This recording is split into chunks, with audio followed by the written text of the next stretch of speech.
Chapter 2. The following day, Wisteria unlocked the large metal gate outside her home. Sunny days were dangerous, as biters moved better on days like these. She noticed the bean vine creeping over the gate again. If left alone, the violet vine would grow long and thick enough so anyone could climb in. She saw the plant as a threat to the security of their home. There was a constant need to uproot all the plants.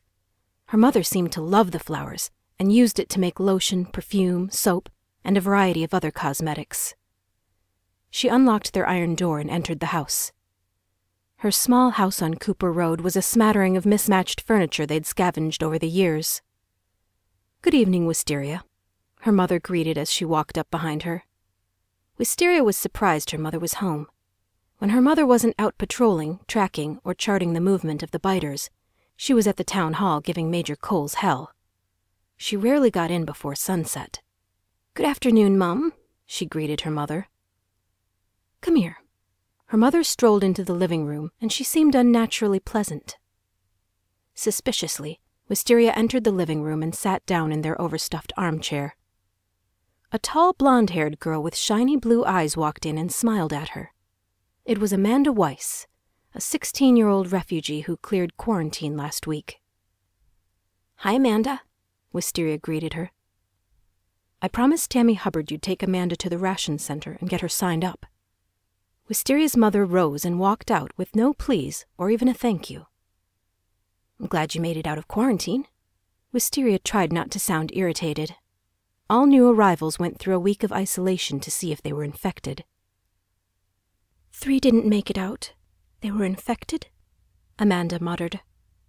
"I'm sorry." Wisteria knew the only treatment for the infected was a bullet to the head. "Come on, I'll take you." Wisteria motioned to Amanda as she made her way out. "Well, what do you think?" Wisteria asked as the girls headed to the town square. "Is our wonderful island what you expected?" "It's hard getting used to sleeping without a weapon in my hands," Amanda replied. "I'm dying for a hot bath and my cell phone." The internet and mobile phones were distant memories. The only news the community got came from the trading ships, and it always conflicted. They were mainly rumors and stories about countries that were disease-free, but that always depended on the person. Sometimes it was Cuba or Mexico, while other times it was Tibet or Australia. Most people believed that Leyton airport was safe, but no one knew how bad things might really be there. "Here we are, our local supermarket." Wisteria pointed to a detached house where a few people were waiting in line. "This is where we get our rations." "So, everyone gets food here?" Amanda sounded impressed. "Are we getting anything good?" "I don't know, but we get 1 large allocation a month, and a smaller one once a week. Normally we get dried meat and tinned or canned vegetables, but it's always a bit of a surprise." Wisteria joined the end of the line. "Where does the food come from?" "Farmers in the town, and some merchants. But most people have private gardens, too." According to the town hall, the sea merchants provided the island with weapons, food, and raw materials, but according to her mother, the merchants were pirates who probably stole from other communities.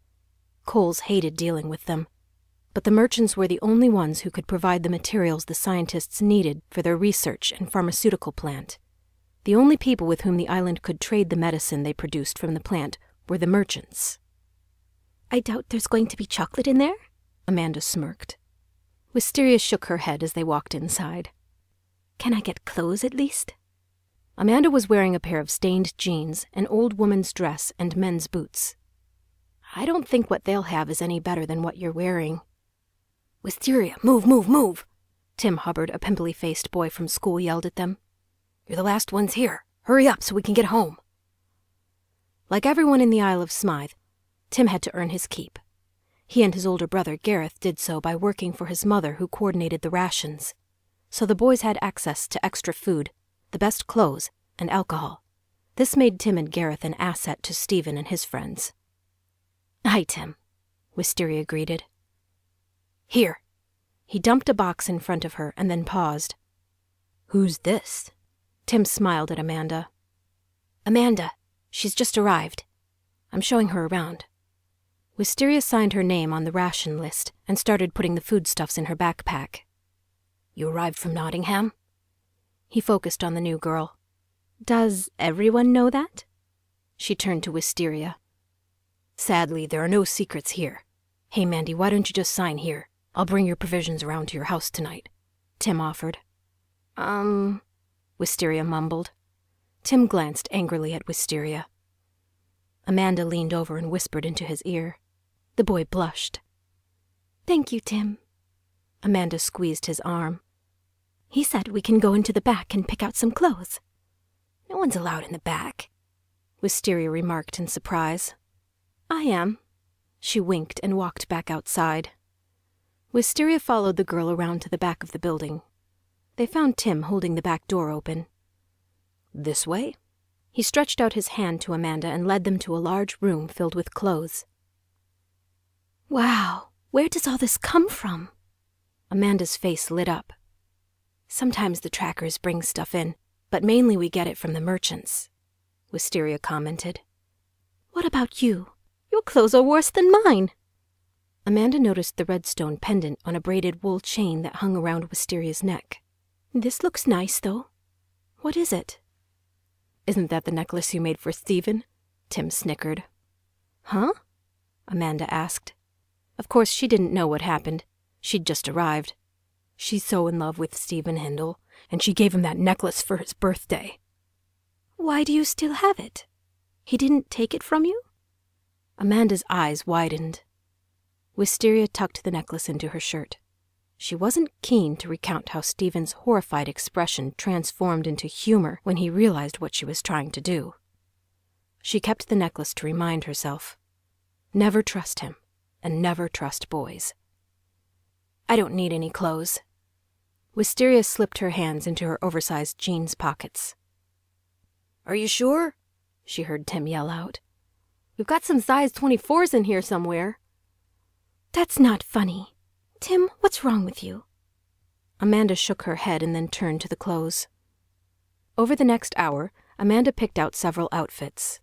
Tim graciously held them for her, and even convinced her to change into the newer clothes so she could donate her traveling clothes. She disappeared into another room, taking Wisteria with her. "How do I look?" Amanda asked as they reemerged. She was in a short blue dress with a white cardigan and white sneakers. Wisteria was in the red dress. Having not worn a dress in years, she felt self-conscious about it. "Amanda, you look great!" Tim was unable to hide his enthusiastic reaction. Suddenly, a loud but low-toned siren sounded from outside. Tim glanced at Wisteria. "What's going on?" Amanda gathered up the rest of her new clothes. "I don't know, but we've got to get into the bunker fast," Wisteria stated. "What? Are there biters in here?"